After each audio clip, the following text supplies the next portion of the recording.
This is the fourth part of the process improvement methodology. It deals with the improve phase of the methodology.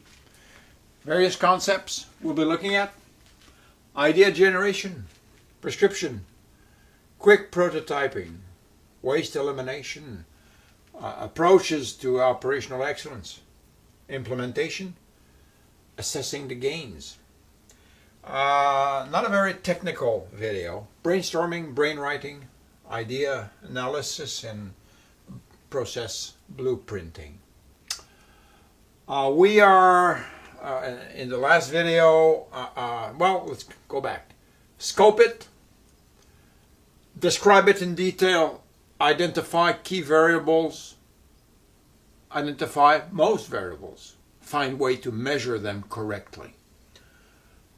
This allows you to get valid data that you analyze, and you try to get the meaning out of it. What does it mean? What is the process telling me? And you distill it into a diagnostic that you share with everyone. This diagnostic is input into the improve phase, where we are right now. Diagnostic input into improve.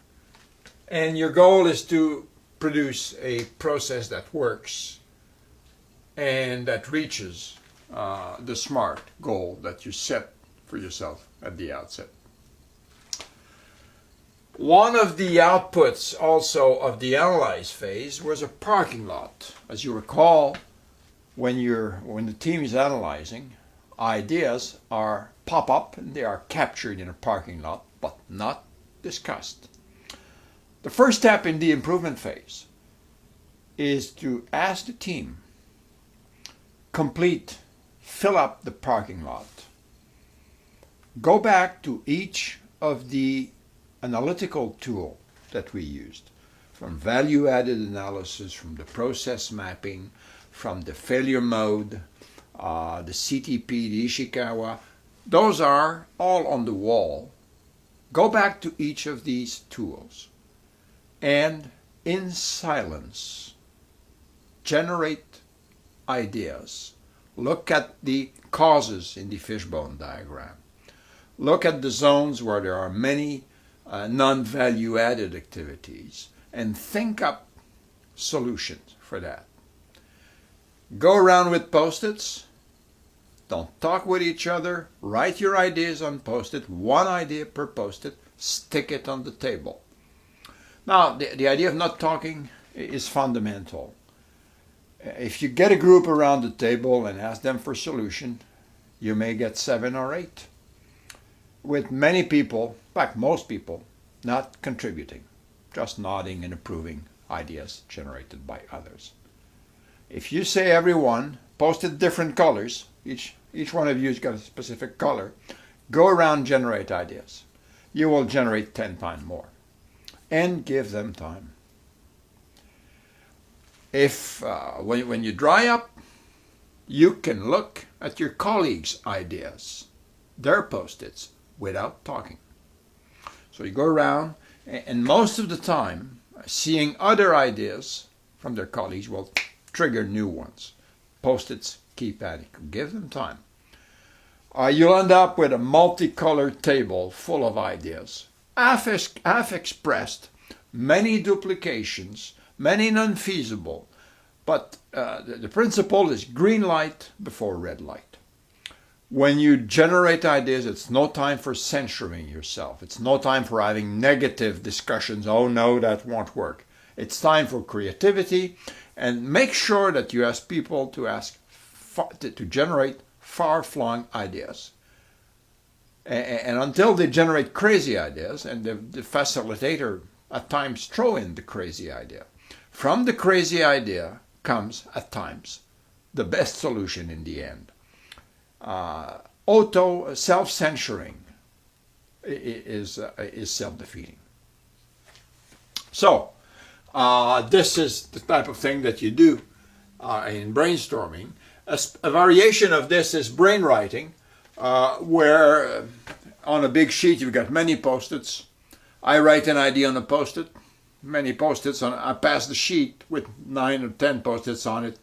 My colleagues look at my idea, generate another one from it, a variation, a way to do it slightly differently, passes it on. That's called brainwriting. By the way, again, Google Images, YouTube on brainwriting to see. It avoids interpersonal influence and it ensures the participation, the contribution of everyone. It is not a waste of time to get the same idea or variations on the same idea from different people. On the contrary, they are not always the same, and in the end, the best idea will come out on top. There are many schools of thoughts. There are many approaches, mindset to operational excellence. I send you again to YouTube and the web and PowerPoints that you'll find there. I will not, of course, explain all these schools of thoughts here. Depending on what organization you work with, you may be familiar, maybe even very familiar with some of those. Quality at the source, total preventive maintenance, quick changeover, that's more manufacturing, batch size reduction, standardized win pull system, and so on.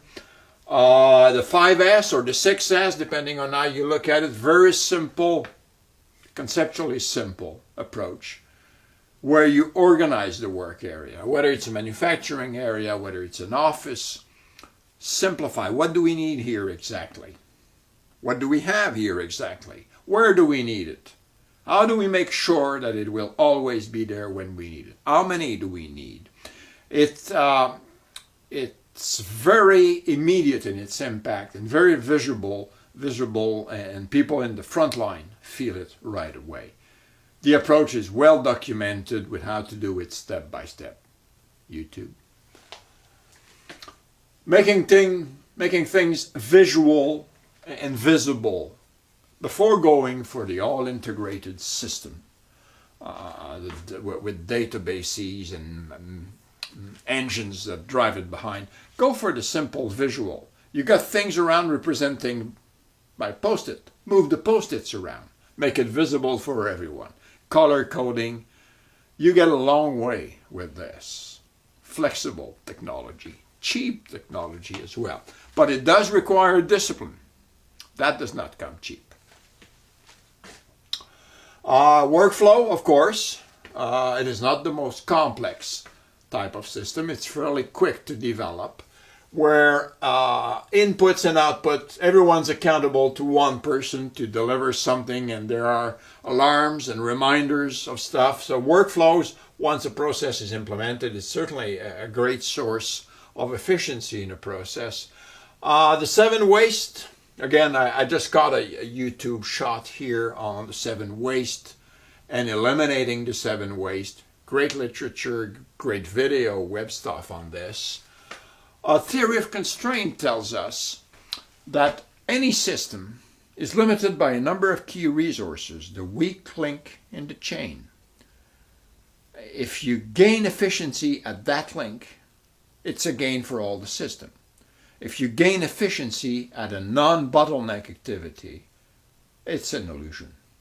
So the idea is to identify these critical resources and then take action to increase capacity, efficiency, quality there.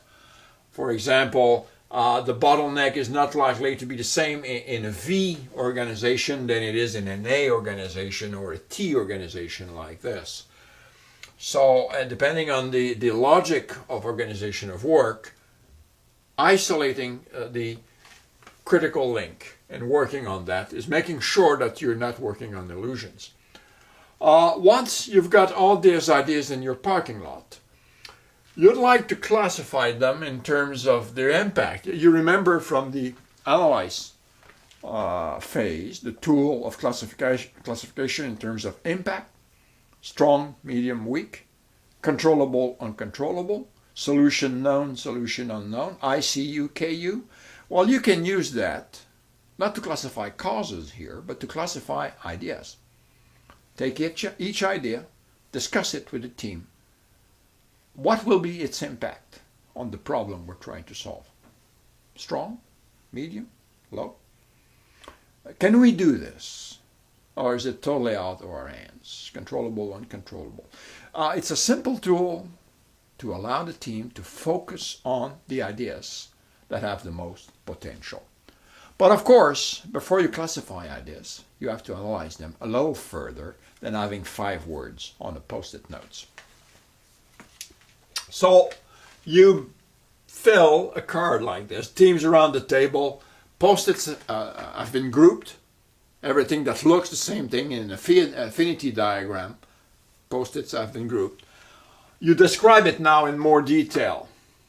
What problem, refer to diagnostic, what specific problem does it address?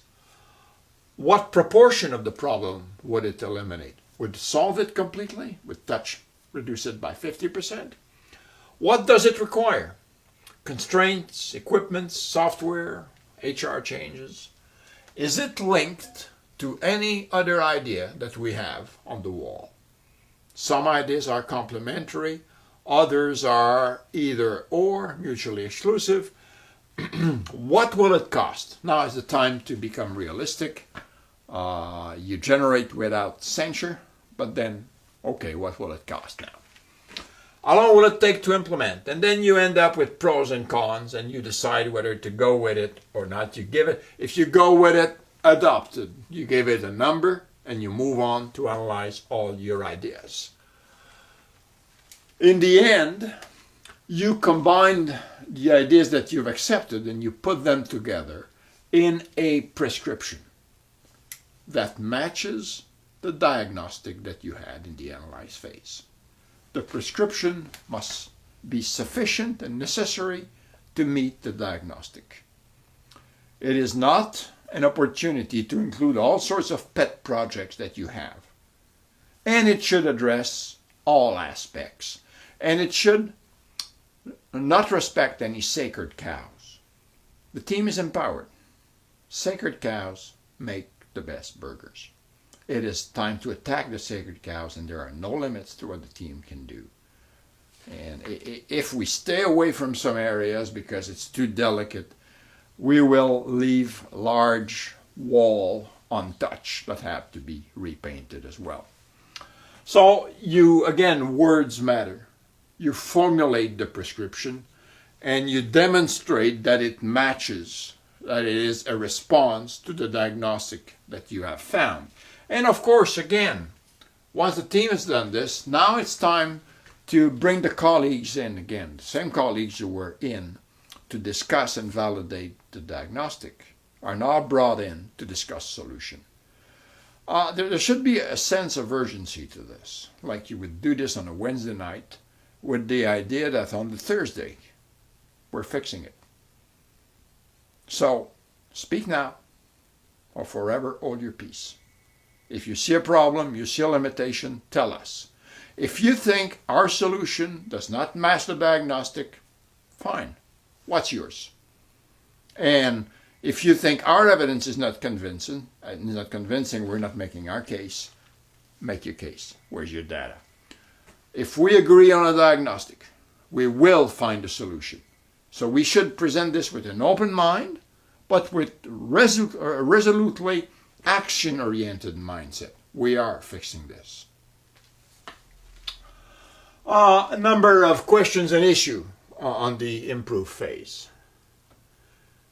Make sure that you touch every aspect of the diagnostic. Again, prescription matches diagnostic, is appropriate, is necessary and sufficient to resolve it. Holy cows makes the best burger. Attack every aspect of the problem, especially those that typically you would not in a day-to-day environment. Keep it simple. Don't go for the fully integrated system. How can we fix this tomorrow?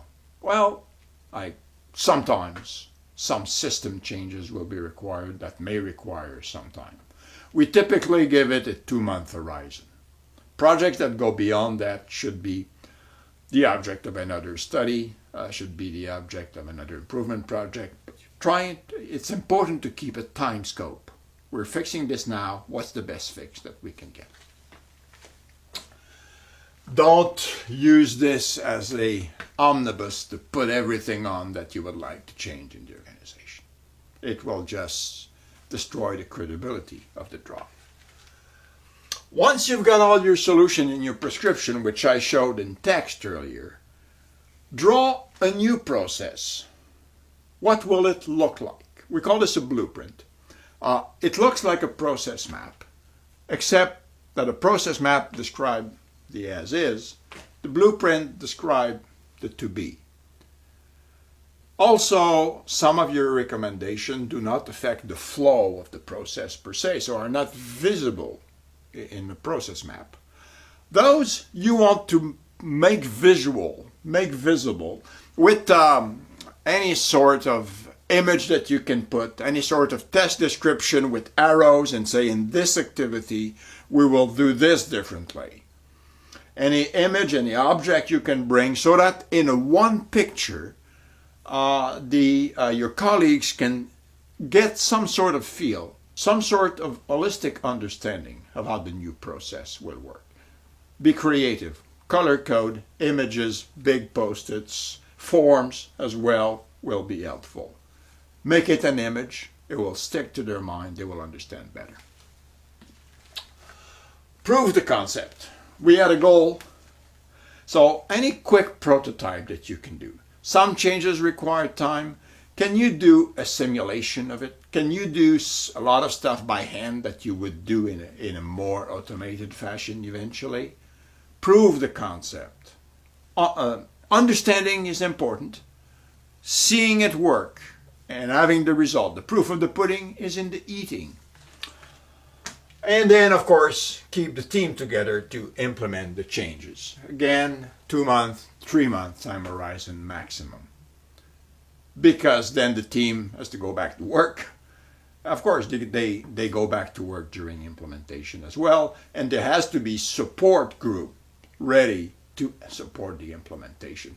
That's why these forums where solutions are presented are so important.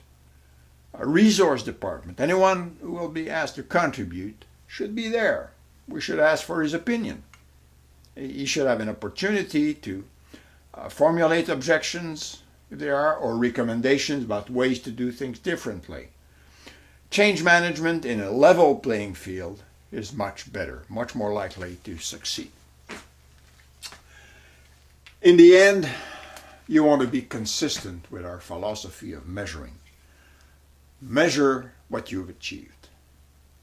Use a standardized procedure, and it should not be done by those who did the change. It should be done at arm's length by bring the finance department in. They should have specific rules about how to do that. Independent auditor comes in, assess the value of what you have done. To see how you can do it better the next time, to demonstrate the value of the investment you're making.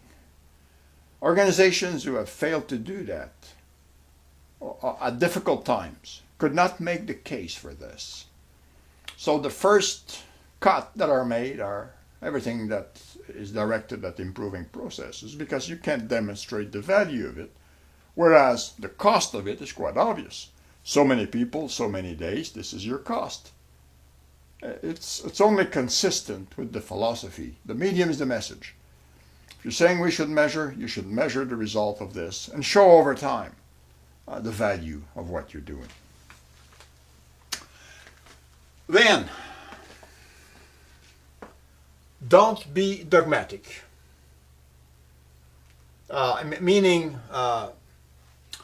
Meaning, don't go for a school of thought. We are lean, so we do not look at theory of constraints. We are only Six Sigma. We don't look at lean at all.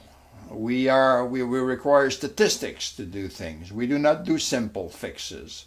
We are a workflow organization. We put everything. This is being dogmatic. Be eclectic. Use the best tool that fits the problem at hand. In this way, you will develop your own culture. You will not be dependent on a school of thought or a fad. Lean Six Sigma is the thing to be. We are Lean Six Sigma. There are great things in Lean, there are great things in Six Sigma, and there is some great integration that has been done. There's also a lot of fad and well, things that you don't want in your organization. Manage your own culture, be eclectic, include what works for you. This is not the time to propose the fully integrated system that will solve all problems forever, as I said earlier. Make your case. Listen to other ideas. Proponents must also make their case if they don't agree with your idea in a level playing field, where evidence is king. Good poets borrow, great poets steal. That's T.S. Eliot. Avoid the not invented here syndrome. Many organizations say, oh, it won't work for us. Oh, that comes from so-and-so company. Oh, boy. Eclectic, open-minded. If it works somewhere else, fine. We steal. An idea in such a way that this is not stealing in the legal sense. It is intellectually taking what's good and making it better. I recommend reading Steve Jobs' biography about how they got some great idea from Xerox initially. That's got them started. They stole, it was all legal, but they got great idea, they built on it. This, of course, is a very quick overview of the improvement phase of the methodology. It refers you a lot to the web and to YouTube, depending on your interest in this. You can go very far. There is, if you want to find out what the 5S are, what Lean is, the 7 waste, all the information is there in whatever form you like, actually. So I do recommend that you explore these areas, including some of them I'm sure you're very familiar with. So pick the ones that appear to be, oh, that's not for us. We're not the Six Sigma. Go for Six Sigma if you're not. If you're Six Sigma, go for the Lean. If you haven't heard about Theory of Constraint, that's the one to go look at. They all have great aspects to contribute to this general endeavor of process improvement. The last video will be on the control. Making it work is great. Keeping it working is better. Thank you.